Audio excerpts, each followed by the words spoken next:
네, 안녕하세요. 오늘도 지구과학 1 시간이 됐고요.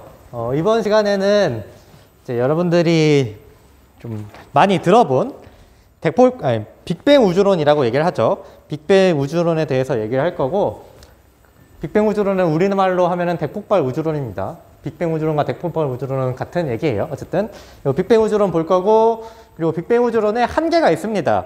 걔가 되게 정설로 받아들여지고 있지만 사실 대폭발 우주론으로는 설명할 수 없는 현상들이 있거든요. 그래서 걔네들을 좀 보완할 수 있는 빅뱅 우주론의 좀 진화격인 보완해서 만들어진 우주론이라고 말할 수 있는 급팽창 우주론을 같이 한번 보도록 하겠습니다. 자, 그래서 대폭발 우주론이 등장하게 된 배경을 먼저 좀 설명을 해보면, 아주 예전에는 정적 우주론이라는 게 좀 사회 전반에 깔려있는 우주에 대한 생각이었어요. 정적 우주론은 무슨 뜻이냐면 우주가 수축하지도 않고 팽창하지도 않고 항상 그 상태 그대로 있는다라는 뜻의 우주였습니다.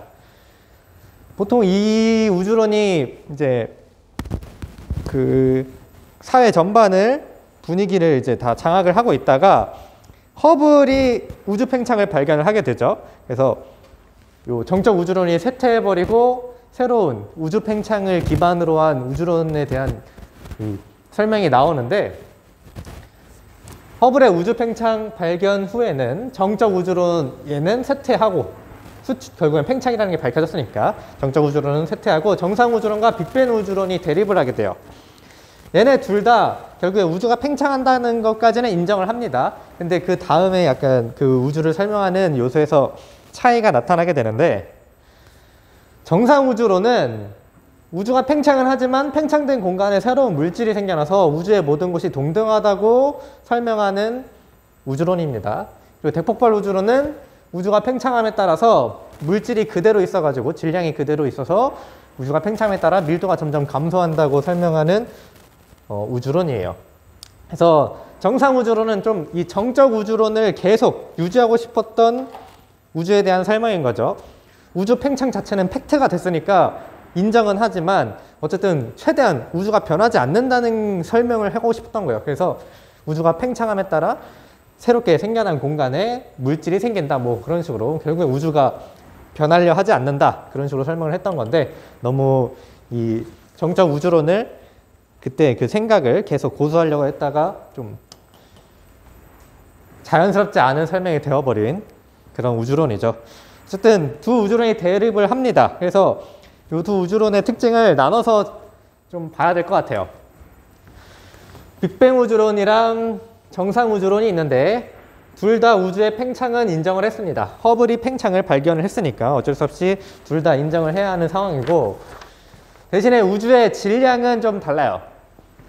빅뱅 우주론에서는 처음에 한 점에 모여있던 그 물질이 우주가 팽창함에 따라 그냥 서로 뭐 멀어져 가는 것 뿐이지, 밀도가 감소할 뿐이지 우주를 구성하는 질량 자체는 변하지가 않습니다. 항상 일정해요. 한 점에 모였던 그 질량들이 그대로 있습니다. 근데 정상 우주론에서는 우주가 팽창함에 따라 새로운 공간에 새로운 질량이 생성된다고 설명을 해요. 그러니까 우주는 질량이 일정한 게 아니라 항상 증가하고 있는 거죠. 왜 이렇게 질량이 증가한다고 설명을 했느냐? 정상 우주론에서는 우주의 밀도를 일정하게 놓고 싶었어요. 그래서 우주는 우리가 봤을 때 항상 똑같은 모습을 하고 있지 않느냐. 뭐 밤하늘을 봐라. 우주에 뭐 변하는 것을 느낄 수가 없다, 우리는. 그러니까 우주가 커지면서 아마도 새로운 질량이 생겨나고 있어서 밀도가 항상 일정하기 때문에 그렇게 우리가 봤을 때 우주가 변하지 않는 것처럼 보인다, 이렇게 설명을 했던 거고, 빅뱅 우주론은 새롭게 질량이 생겨나지 않으니까 당연히 우주가 팽창함에 따라서 우주의 밀도는 감소한다고 설명을 했고요. 그리고 우주의 온도는 요 질량과 비슷한 개념으로 좀 보시면 됩니다. 그래서 우주가 팽창하면서 그 물질들이 움직일 수 있는 데펴야 하는 공간 자체가 많아지니까 우주의 온도는 점점 감소를 하게 되고요. 정상 우주론 같은 경우에는 새롭게 질량이 생겨나서 그 공간을 메꾸게 되니까 밀도도 일정하고 온도도 일정하게 됩니다. 이렇게. 자, 그래서 빅뱅 우주론과 정상 우주론을 비교했을 때 우주의 질량, 밀도, 온도 요 세 개에서 차이점이 난다는 것 잘 봐주시고요. 그거를 그림으로 나타내면 이런 식입니다. 빅뱅 우주론, 정상 우주론 둘 다 똑같은 모양에서 시작을 했는데 시간이 경과함에 따라 빅뱅 우주론은 물질 사이의 거리가 점점 벌어져서 밀도가 감소한 것을 확인할 수가 있고요. 여기 정상 우주론 같은 경우에는 우주가 팽창함에 따라 새롭게 나타난 공간에 물질들이 생겨나면서 요 물질 사이의 거리가 항상 일정해요. 즉 밀도가 일정하고 질량이 점점 증가했다는 것을 확인할 수가 있습니다. 이런 식으로. 자, 하지만 우리가 제일 잘 듣고 있는 우주론 설명이 뭐냐면 빅뱅 우주론이거든요. 어렸을 때부터 계속 들었죠. 빅뱅 우주론, 빅뱅 우주론. 빅뱅 우주론이 뭔지는 잘 모르겠지만 얘기로 계속 들었을 거예요. 왜냐하면 빅뱅 우주론이 결국에 정상 우주론과의 싸움에서 승리를 했거든. 그럼 왜 승리할 수 있었는가? 빅뱅 우주론을 뒷받침하는 여러 현상들이 나타났기 때문인 거죠. 그래서 빅뱅 우주론자들이 주장한 우주의 역사가 있어요.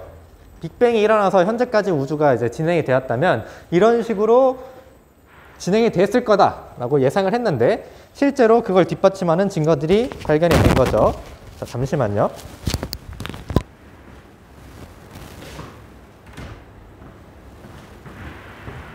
지금 수능장 구성한다고 저기 책상 끄는 소리, 막 책상 정리하는 소리가 되게 크게 들리는데 여기 마이크에도 녹음이 될지는 잘은 모르겠어요. 그래도 뭐 수업을 안 할 수는 없으니까 이 상태라도 어쩔 수 없이 하긴 하는데 최대한 소음이 같이 녹음이 안 됐으면 좋겠네요. 어쨌든 빅뱅 우주론자들이 설명하는 우주 역사가 있는데 그 역사에서 결국에 이런 식으로 진행됐고 지금 현재 우주에서도 이런 게 발견될 거야 라고 예측을 먼저 했습니다. 그리고 실제로 한번 관측 기술이 발달해 가지고 빅뱅 우주론자들이 말한 게 맞는가 하고 우주를 잘 관측을 해봤더니 진짜 그렇게 예측한 대로 결과가 나왔거든요. 그래서 어떻게 했는지를 먼저 볼게요. 백포파 우주론, 요 빅뱅 우주론에서 설명하는 우주의 과정을 보면 먼저 초고온, 초고밀도 상태, 즉 한 점에서 빅뱅이 일어납니다. 폭발이 일어나요. 그리고 그 폭발 직후에 기본 입자들이 생성이 됩니다. 쿼크나 전자 같은 기본 입자들이 생성이 되고 우주가 엄청 뜨거울 때는 기본 입자 상태로 있었는데 팽창하면서 조금씩 우주의 온도가 내려가면서 우주가 식으면서 기본 입자들이 결합을 할 수 있게 되었고 결국에 쿼크와 이 전자로 이루어졌던 게 이제 양성자와 중성자가 만들어지게 됩니다.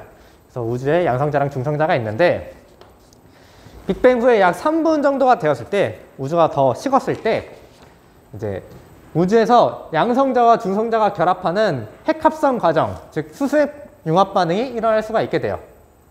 그래서 약 1000만 켈빈 정도가 된 거죠. 양성자와 중성자가 결합하는 빅뱅 후 약 3분 핵합성 과정. 우주에서 수소의 융합 반응이 가능해졌다. 그래서 헬륨 원자핵이 만들어졌다. 근데 이 헬륨 원자핵이 만들어질 때 양성자와 중성자의 개수비는 7:1이었을 거라고 생각을 해요. 그래서 얘네들이 헬륨 원자핵을 만든다면 수소 원자핵과 헬륨 원자핵의 질량비는 약 3:1일 것이다 라고 예상을 합니다. 이게 무슨 얘기냐면 수소핵 융합 반응이 어떤 온도에서 일어난다고 제가 얘기를 했었냐면 1000만 켈빈, 10의 7생 켈빈에서 일어난다고 얘기를 했었거든요. 1000만 켈빈. 우주가 초기에는 진짜 엄청 뜨거웠어요. 엄청 뜨거웠는데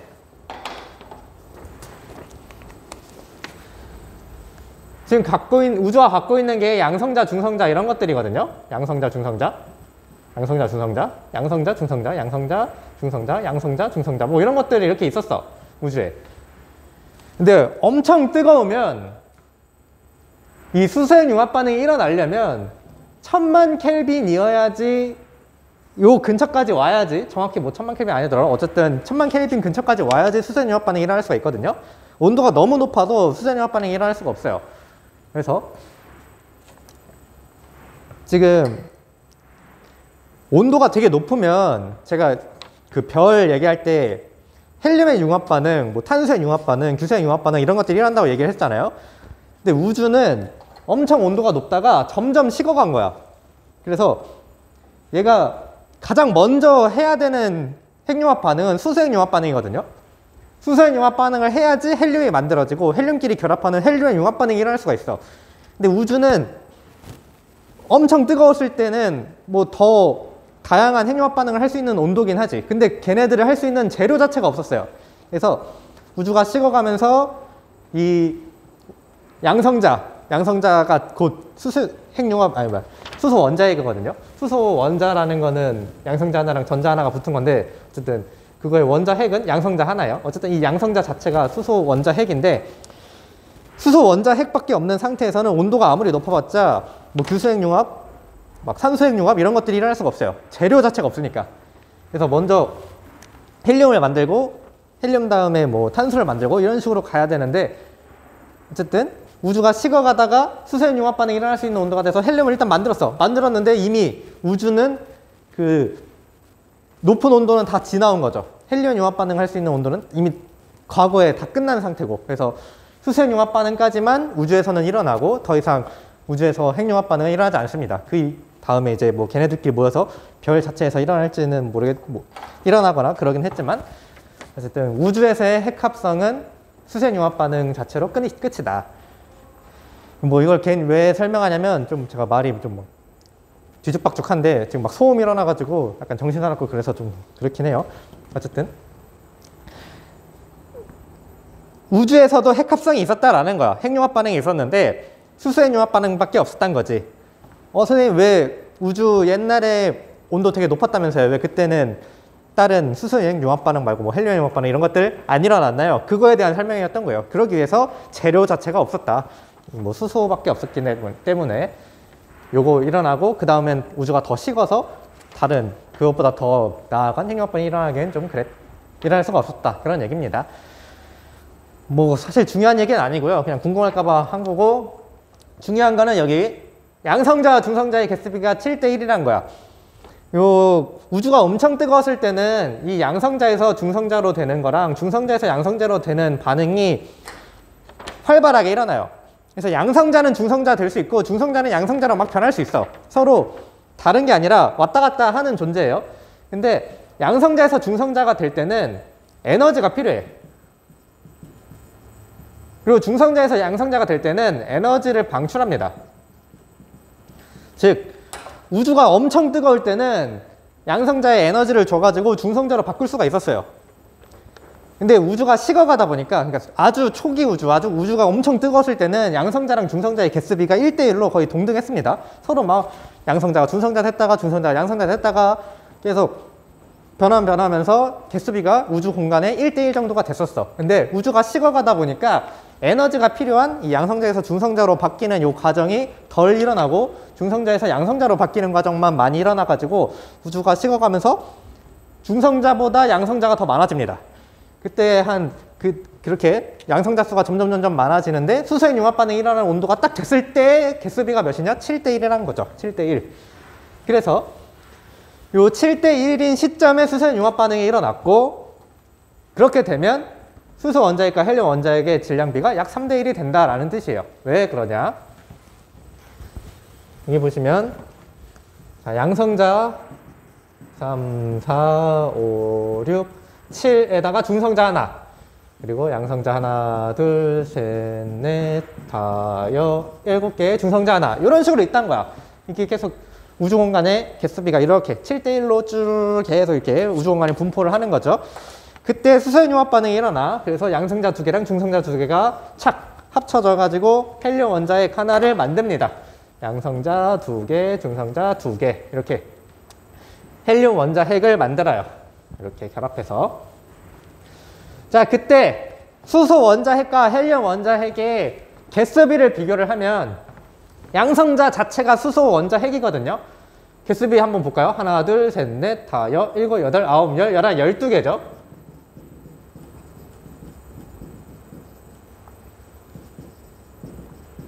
개수비를 비교하는 거야. 수소 원자핵 대 헬륨 원자핵.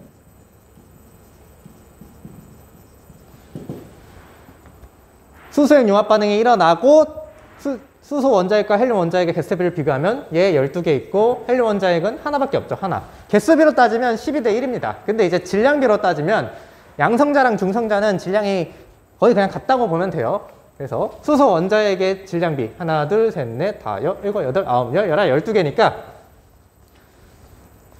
이거의 질량비를 따지면 뭐 여기다 그냥 쓸게요. 질량비는 수소 원자핵 12대 질량비 이렇게 쓸까? 질량비는 12대 헬륨 원자핵은 양성자 2개, 중성자 2개예요. 즉 질량이 4입니다. 4. 얘는 양성자 개수로만 센 거고 얘는 양성자 플러스 중성자 한 거예요. 그러면 이거 약분하면 이제 3대 1이 되죠. 그래서 수소 원자핵과 헬륨 원자핵의 우주에 존재하는 질량비는 3대 1이다 라고 예상을 합니다. 자, 그리고 빅뱅 후 약 38만 년이 지난 후에는 우주가 점점 더 식어서 어디까지 식냐면 3000 켈빈까지 식습니다. 식어. 그래서 원자핵 상태랑 전자로만 존재하던 요 입자들이 원자핵이랑 전자가 너무 빠르게 움직이고 있어. 그러니까 온도가 높을 때는 원자핵과 전자가 빠르게 움직이고 있어서 서로 결합하려 하지 않아요. 근데 우주가 식어가지고 식는다는 건 이 입자들의 속도가 느려진다는 뜻이거든요. 이 양성자랑 전자가 느릿느릿해지면 서로의 이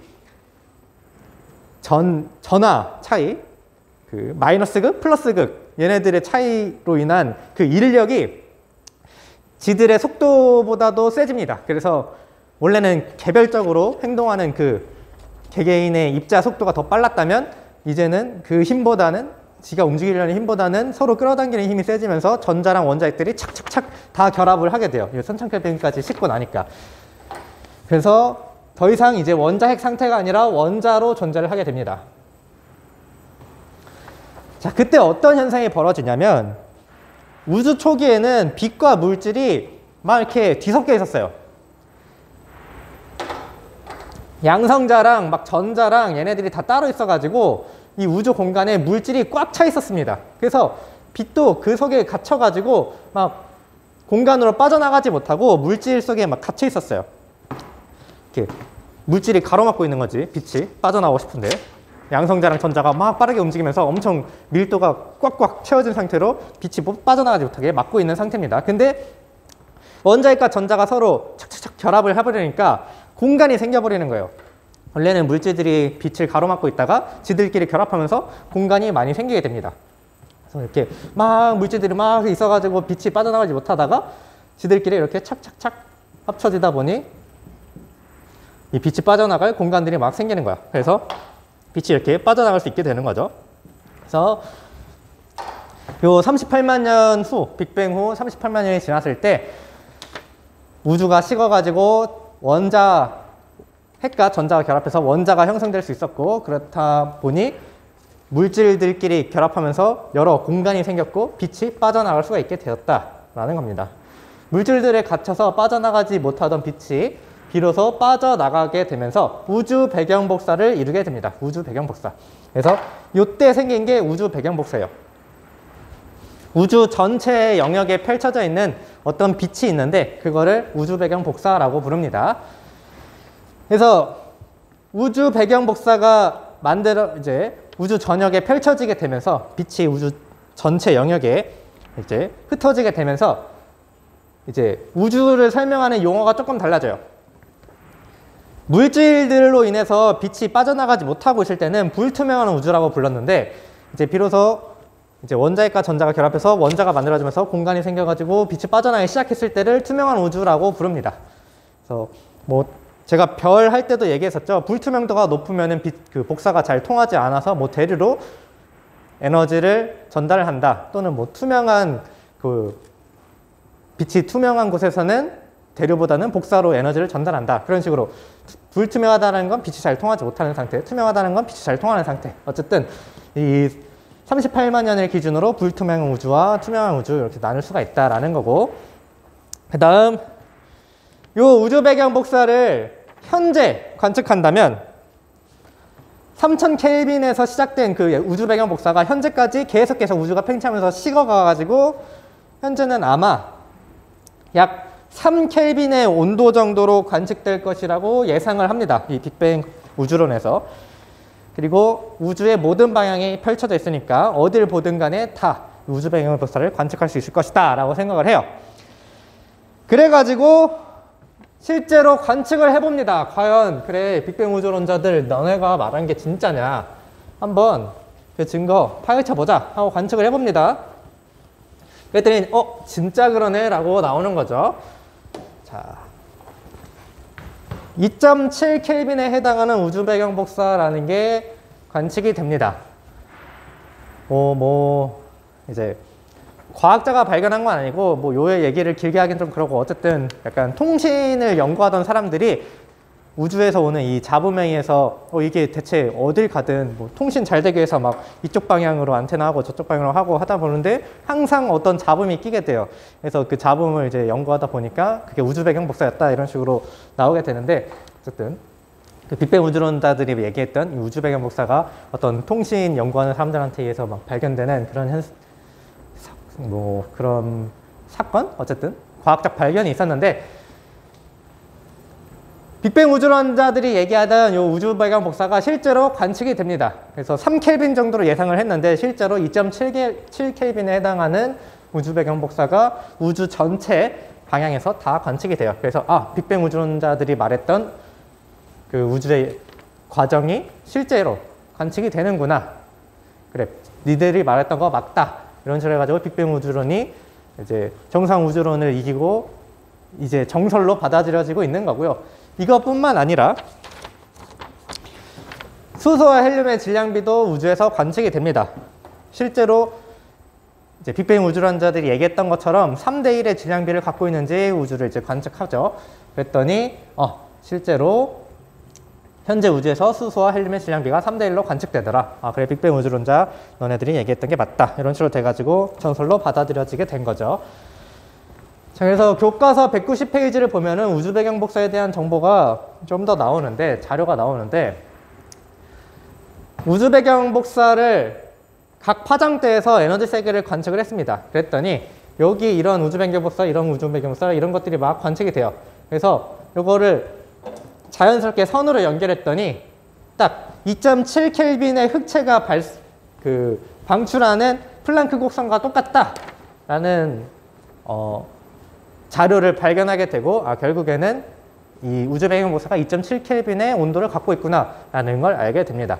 제가 플랑크 곡선은 이렇게 설명을 했었죠. 온도에 따라서 이렇게 정점이 파장이 짧은 곳에서 나타나고, 온도가 낮아질수록 정점이 파장이 긴 쪽에서 나타나고, 그리고 항상 온도가 높은 게 어떤 에너지 파장대에서든 간에 온도가 낮은 애들보다 더 에너지 세기가 크다. 이런 식으로. 이 모양이 2.7켈빈에 해당하는 애를 이렇게 그리면 이런 식으로 나오는데, 이게 실제 우주 배경 복사가 관측되는 그 자료를 쭈르륵 연결시키면 이 플랑크 곡선을 똑같이 그린다라는 겁니다. 그래서 이렇게 발견해냈다는 거, 요거는 우주 배경 복사를 이제 우주 전 영역에서 관측해가지고 얼만큼의 온도 편차가 있는지를 본 건데, 엔간에선 다 비슷해요. 2.7켈빈에 거의 다 해당을 하는데 아주 미세하게 조금씩 차이가 있는 거죠. 그래서 이게 빨간색은 좀 온도가 높은 부분, 파란색은 온도가 좀 낮은 부분인데, 완전히 균일하지는 않고 아주 약간의 차이는 있다. 지금 이렇게 빨갛게 파랗게 그려서 온도 차이가 많이 나는 것처럼 보이지만, 여기 읽어보시면 알겠지만 온도의 차이는 약 10만 분의 1 정도로 아주 미미하다. 그래서 아주 극단적으로 그려놓긴 했지만 사실 10만 분의 1 정도의 차이밖에 나지 않는다라는 겁니다. 여기서 이제 중요한 거는 우주 배경 복사가 아주 정확하게 균질하게 펼쳐져 있지는 않다라는 거예요. 우주 전체 영역에서 다 똑같은 온도는 아니고 약간의 차이는 있다는 거지. 근데 이 약간의 차이가 우리를 존재할 수 있게 만들어줍니다. 왜냐하면 온도의 차이가 있다는 건 물질이 어느 곳에는 밀도가 좀 높고 어느 곳에는 밀도가 좀 작게 모여있다라는 거예요. 어디는 좀 많이 모여있고 어디는 좀 듬성듬성 모여있다는 거지. 그래서 여기가 좀 뜨거운 거고 여기가 좀 차가운 건데, 완전히 온도가 똑같다라는 것은 물질이 아주 균질하게 동서남북 전체 사방으로 아주 균질하게 있다라는 것을 뜻해요. 근데 이렇게 되면 무슨 문제가 생기느냐? 여기서 잡아당기는 힘, 여기서 잡아당기는 힘, 여기서 잡아당기는 힘, 여기서 잡아당기는 힘이 다 아주 균일해가지고 서로 움직이지 않고 그 자리에 탁 묶인 채로 있게 돼요. 그렇게 되면 어떤 현상이 벌어지느냐? 별이 만들어질 수가 없겠죠. 모든 그 입자들이 그 자리 그대로 내 주변에 있는 애들과 균형을 이루고 있으면 어디 하나로 뭉칠 수가 없게 됩니다. 근데 우주는 아주 우연하게도 약간씩의 밀도의 차이가 있었기 때문에 어디서는 뭉칠 수 있었고 어디서는 좀 뭉치기 어려운 그런 상황이었어가지고 이렇게 뭉친 곳에서 별이 만들어질 수가 있었고, 그래서 여기서 뭐 별이 만들어지면서 여러 뭐 힘들이 막 발생하면서 주변에 영향을 줘가지고 좀 뭐 초신성 폭발할 때 주변에 충격파를 주면서 주변에서 모일 수 있게 만들어주고 등등등. 어쨌든 이 약간의 차이가 별을 만들 수 있게 해주고 그 별이 만들어지면서 뭐 주변에도 영향을 주고 등등 뭐 인간이 태어날 수 있는 그런 조건이 있었던 거죠. 뭐 아무튼 우주 배경 복사가 아주 균일하진 않지만 어쨌든 전체적으로 거의 균일하긴 하다. 그걸 이렇게 우주 공간에 모식도한 그런 자료다. 이렇게 보시면 될 것 같고요. 어쨌든 이 빅뱅 우주론에는 한계가 있습니다. 몇 분이었죠, 맞지? 25분. 아직 더 찍으면 되겠네요. 빅뱅 우주론에 한계가 존재합니다. 빅뱅 우주론은 설명할 수 없는 우주의 현상들이 관측이 돼요. 시간이 지나서 관측 기술의 발달에 따라 이 빅뱅 우주론으로는 설명할 수 없는 현상들이 발견이 된다. 어떤 현상들이 있냐면 먼저 우주의 편평성 문제가 있고 그 다음 우주의 지평선 문제가 있고 자기 홀극 문제, 이렇게 빅뱅 우주론의 한계가 3개가 있는데 하나씩 보자고요. 현재 우주를 관측을 하면 어떻게 보이냐면 곡률이 제로입니다. 곡률이라는 건 이렇게 구부러져 있다는 것을 곡률이라고 얘기를 하는데 뭐 이렇게 구부러지든 이렇게 구부러지든 이런 걸 곡률이라고 얘기를 하는데 현재 우주를 관측하면 곡률 하나 없이 아주 평탄하게 관측이 돼요. 현재 우주의 모습은 곡률이 제로에 가까운 평탄한 우주예요. 근데 이제 이론상 평탄한 우주를 얘기를 할 수가 있습니다. 우주가 평탄하다는 뜻은 물질의 밀도가 어떤 임계의 밀도와 같아야지 나타날 수가 있는데 이 물질 밀도, 임계 밀도는 이제 우주의 미래 할 때 좀 더 얘기를 할 거라서 지금은 그냥 이해하지 마시고 그냥 이 용어 그냥 읽으면서 넘어가세요. 어쨌든 우주가 평평하더라, 평탄하더라 정도만 받아들이고 갑시다. 어차피 다음 시간 더 얘기할 내용이니까. 자, 그래서 평탄하려면 물질 밀도랑 임계 밀도가 같아야 되는데 현재 관측된 우주의 밀도는 우주의 밀도가 물질 밀도입니다. 우주의 밀도는 임계 밀도와 같지 않고 30% 정도밖에 안 돼요. 그러니까 자, 우주를 관측했더니 곡률이 없이 평탄해요. 근데 평탄하려면 이론상 물질 밀도와 임계 밀도가 같아야 돼. 그러면 그래, 그러면 우주의 밀도를 관측해보자 했더니 우주의 물질 밀도가 임계 밀도의 30%밖에 안 되더라. 그러면은 평탄할 수가 없는데 왜 실제로 평탄하게 보이느냐? 이런 문제가 있습니다.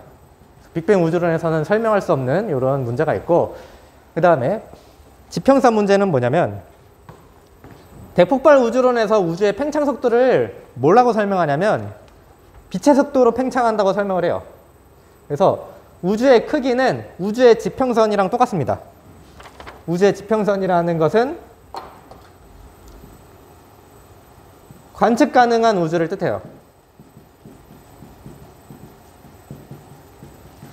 즉 빛의 속도로 멀어지고 있는 곳,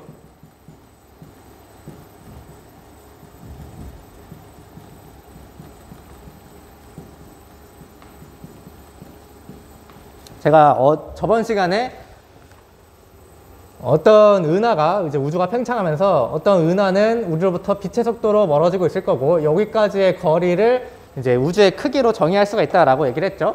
이게 바로 우주의 지평선이고 뭐 실제로는 더 클 수도 있죠. 하지만 우리는 여기까지밖에 관측할 수가 없다라고 했어요. 그래서 여기가 우주의 지평선이고 빅뱅 우주론에서 얘기를 하는 거는 우주는 빛의 속도로 팽창했기 때문에 우주의 지평선 자체가 우주의 크기다라고 얘기를 합니다. 물론 현재는 우주의 크기를 아직 정확히는 모르고 우리는 여기까지밖에 볼 수밖에 없다. 이런 식으로 좀 여러 가능성을 열어두고 있지만 빅뱅 우주론에서는 이 크기, 우리가 관측할 수 있는 것 자체가 우주의 크기였어요.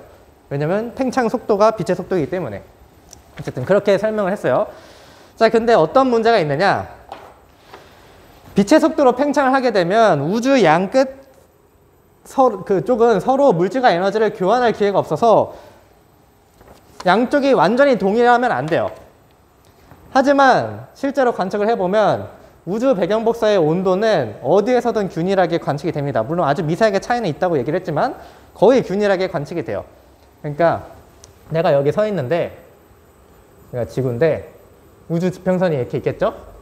여기서 오는 빛이랑 여기서 오는 빛이 서로 같다는 거야.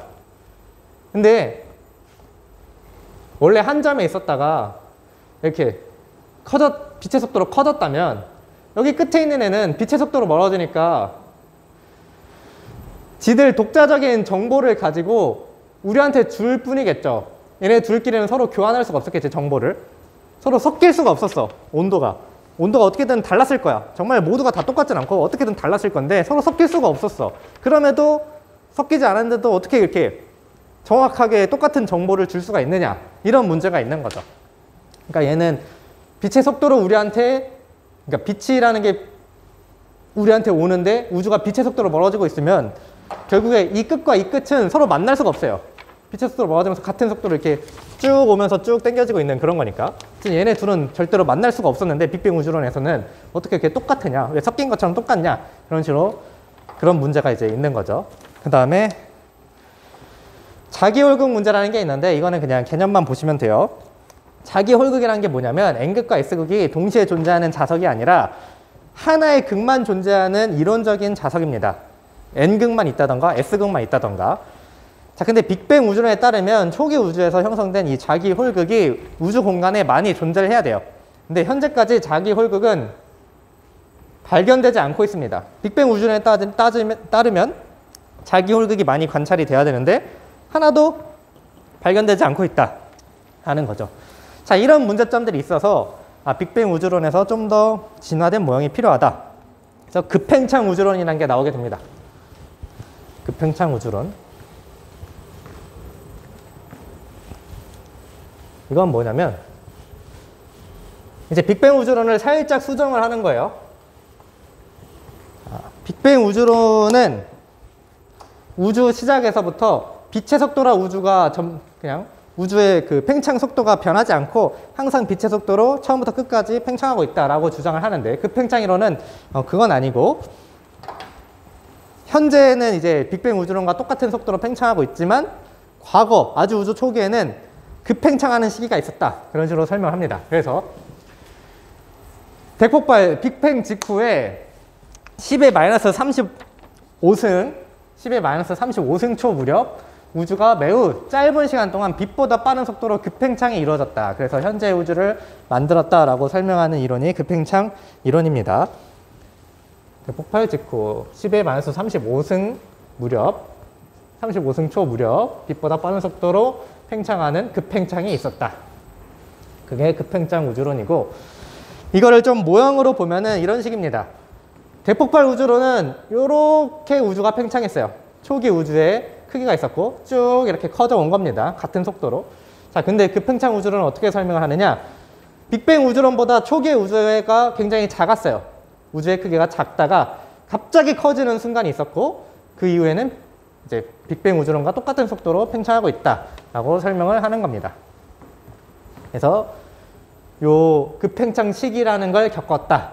그래서 우주의 크기가 빅뱅 우주론이 설명하는 거에 비해 초기에는 급팽창 우주론이 더 작은 우주를 설명하고, 하지만 크기가 갑자기 커지는 구간이 있어서 결국에는 빅뱅 우주론에서 말하는 우주의 크기와 동일하게 이제 진행되고 있다, 그런 식으로 설명을 하는데, 이런 그래프, 급팽창 시기가 있다는 거, 이 자료랑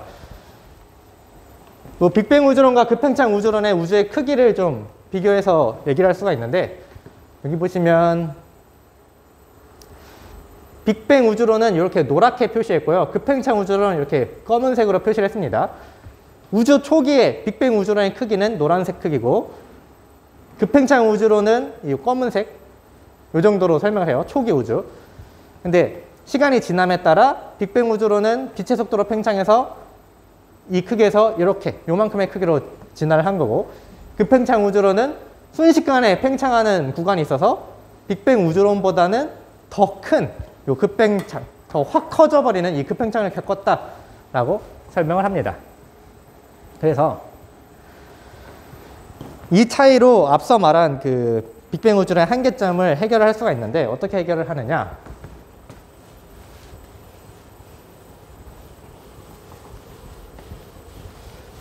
먼저 우주의 평평성을 설명을 해요. 약간 주먹구구식으로 설명을 합니다. 어떤 식으로 얘기를 하냐면, 자, 지금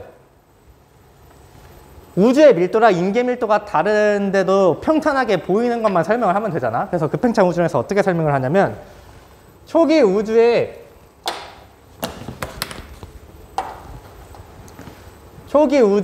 밀도가 인계 밀도와 달랐더라도 급팽창이 이루어지면 곡률이 작아지기 때문에 우리가 관측할 수 있는 영역에서는 평탄하게 감지될 수밖에 없다라는 겁니다. 현재 우주가 곡률을 가지고 있다고 하더라도 급팽창이 이루어지면 관측되는 우주는 평탄하게 보일 수밖에 없다라는 거예요. 무슨 얘기냐? 자, 우리가 지구가 평탄하다는 걸 느낄 수가 있나요? 느낄 수가 없죠. 그러니까 지구가 둥글다는 것을 느낄 수가 있나요? 느낄 수 없고 우리는 평탄하다고 느끼죠. 우주도 지금 우리가 우주를 평탄하게 볼 수밖에 없다는 거야. 사실 곡률을 가지고 있어도 진짜 가지고 있는지 평탄한지는 모르겠지만 평탄하게 보일 수밖에 없다는 거지. 우리의 관측 수준으로는. 왜냐하면 급팽창을 겪었기 때문에. 예를 들어 이렇게 풍선이 있어요. 여기 개미 한 마리가 있습니다. 이 개미가 이 풍선의 곡률을 느낄 수 있을까요? 뭐 현재 풍선이 작을 때는 느낄 수 있을 거야. 근데 풍선을 엄청 크게 물어볼까요? 여기까지 보이려나? 엄청 크게 그렸어. 불었어. 여기 개미 한 마리가 이렇게 있어요. 이 개미는 풍선의 곡률을 느낄 수가 있을까요? 이때는 느낄 수 있었을지 모르겠지만 풍선을 엄청 커지면 곡률을 느낄 수가 없습니다. 그냥 평평하게 느껴지는 거야. 평평하게. 풍선을 더 크게 그리면 평탄함을 이제 곡률을 더 느낄 수가 없겠죠? 그런 식으로 우주가 갑자기 확 커지면은 거기에 살고 있는 어떤 관측자는 우주를 평탄하게밖에 볼 수가 없다라는 겁니다. 실제로 곡률이 있든 없든 거기에 존재하는 관측자는 평탄하게 볼 수밖에 없다. 그래서 우주가 현재 평탄하게 관측되는 이유를 이 급팽창으로 설명을 합니다. 그 다음, 그러니까 인계 밀도와 물질 밀도가 다르더라도 평탄하게 관측될 수밖에 없는 이유를 급팽창으로 설명을 해요. 그 다음, 지평선 문제가 있었죠? 왜 우주 양 끝에 존재하는 게 정확히 똑같은 동일한 정보를 갖고 있느냐, 그런 문제가 있었는데, 자, 급팽창 우주론에 따르면 빅뱅 직후 급팽창이 일어나기 전까지 우주의 크기는 빅뱅 우주론보다 작았습니다. 그래서 서로의 정보를 충분히 교환할 수 있었고, 이후에 확 커진 거라서 이미 똑같아진 정보가 우리한테 오고 있으니까 우주 양쪽에서 똑같은 정보가 올 수밖에 없다라는 얘기입니다. 예를 들어 여기 보시면 급팽창 우주론이 우주 초기에는 빅뱅 우주론보다 크기가 작았어요. 여기서도 그렇게 설명을 하고 있죠. 빅뱅 우주론의 크기랑 급팽창 우주론의 크기. 초기에는 급팽창 우주론이 더 작았다. 그래서 아주 작은 공간이 있을 때 여기 양쪽에 여기 안에 있는 빛들이 이미 다 확 섞여버린 거야. 이미 균일해졌어. 균일해지고 나서 확 커지니까 균일해진 것이 양쪽에서 오고 있기 때문에 우리는 여길 보든 여길 보든 여길 보든 여길 보든 어디를 보든 간에 다 똑같은 우주 배경 복사를 볼 수밖에 없다라는 겁니다. 똑같은 온도의 우주 배경 복사. 그래서 이미 우주가 굉장히 작을 때 안에 있던 물질이나 뭐 빛들이 섞였기 때문에 우주 어디를 보든 그 그러니까 동일한 온도의 우주 배경 복사를 볼 수 있다라는 겁니다. 우주 배경 복사가 방향에 상관없이 거의 같은 온도로 관측되는 사실을 이제 설명할 수가 있다라는 거죠. 빅뱅 우주론에서는 양쪽 끝이 빛의 속도로 멀어졌기 때문에 똑같은 걸 설명할 수 없었지만 급팽창 우주론에서는 이렇게 확 커지기 전에 아주 작은 순간이 있었고 그때 이미 다 섞이고 나서 확 커져가지고 이미 양쪽이 똑같을 수밖에 없다라는 얘기입니다. 그 다음 자기홀급 문제도 해결할 수가 있는데 이것도 좀 주먹구구식이에요. 어떻게 해결을 하느냐, 부팽창 우주론에 따르면 우주가 급격히 팽창했기 때문에 관측 가능한 우주보다 실제 우주의 크기가 더 커요. 그래서 자기 홀극이 관측 가능한 우주 안에 없을 수도 있다라는 겁니다.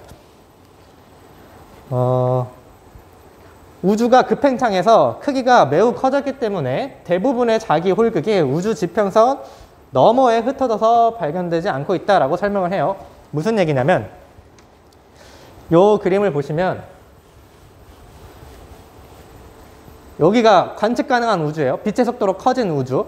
우리는 결국엔 빛을 봐야 되기 때문에 우리가 감지할 수 있는 우주는 여기까지야. 근데 급팽창이 이루어졌으면 실제로 우리가 관측할 수 있는 것보다 우주의 크기가 더 커요. 근데 우연히도 이제 자기 홀극이란 게 원래 존재하는데 우리가 관측할 수 있는 범위 내에 없고 다 여기 있단 거야.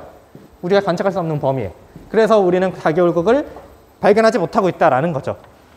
좀 주먹구구식 어거지 설명이긴 한데 원래 과학이라는 게 좀 그런 면이 있어요. 그러니까 자기가 설명할 수 없는 게 나오면 좀 억지로라도 뭔가를 도입을 해가지고 그걸 설명을 하거든요. 그래서 옛날에 지구가 고정돼 있고 태양이 도는 것을 이제 설명할 수 없는 그런 한계점이 발견했을 때 행성에 막 주전원을 도입해가지고 어거지로 설명을 합니다. 그런 것처럼. 근데 또 그걸 뚫을 수 없으면 결국에 그게 맞는 설명이 되는 거예요. 어쨌든 얘는 여러 증거들이 이미 발견됐으니까 우주 배경 복사라든가 수소와 헬륨의 질량비라든가 이런 것들이 이미 빅뱅 우주론을 뒷받침하는 더 강한 증거들이 있기 때문에 급팽창 우주론으로 조금 억지스러운 설명을 하더라도 어쨌든 이걸 또 뚫을 수는 없는 거지. 그래서 이게 어쨌든 정설로 받아들여지고 있다. 뭐 나중에 우주론이 더 발전이 된다면 좀 더 빅뱅 우주론에서 좀 더 진화된 모형이 될 수도 있고 그렇겠지만 어쨌든 우리는 현재까지 설명하고 있는 그런 것들을 배우고 있는 거고 이렇게 급팽창 우주론을 도입해서 빅뱅 우주론의 문제들을 해결하고 있다라는 얘기입니다. 제가 오늘 좀 말도 빨랐고 더듬기도 했던 것 같은데 어떻게 잘 들었으면 좋았을 것 같고 여기서 그나마 좀 좋은 거는 제가 어렵게 가르치잖아요. 그러니까 내용 자체가 좀 어렵잖아요. 제가 뭐 어렵게 가르치는지는 잘 모르겠지만 쉽게 가르친다고 생각을 해요.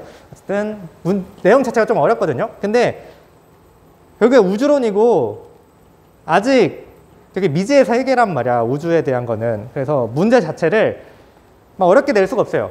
딱 배운 그대로 고등학교 수준에서 우리가 배우는 요 용어 그대로 그냥 보기에서 물어보는 정도입니다. 그래서 여기는 좀 외워서 풀어도 좀 충분한 그런 파트고 너무 이걸 이해하려고 하기보다는 그냥 그대로 받아들이면서 아, 빅뱅 우주론엔 이런 문제가 있었구나, 이런 증거들이 있었구나, 그리고 급팽창 이론으로 어떻게든 설명을 하려고 하는구나, 그 정도면 보시면 될 것 같아요. 어쨌든 너무 어렵게 생각하지 마시고 그냥 받아들이시면 편할 거다, 그런 얘기죠. 고생하셨고요. 다음 시간에 봅시다.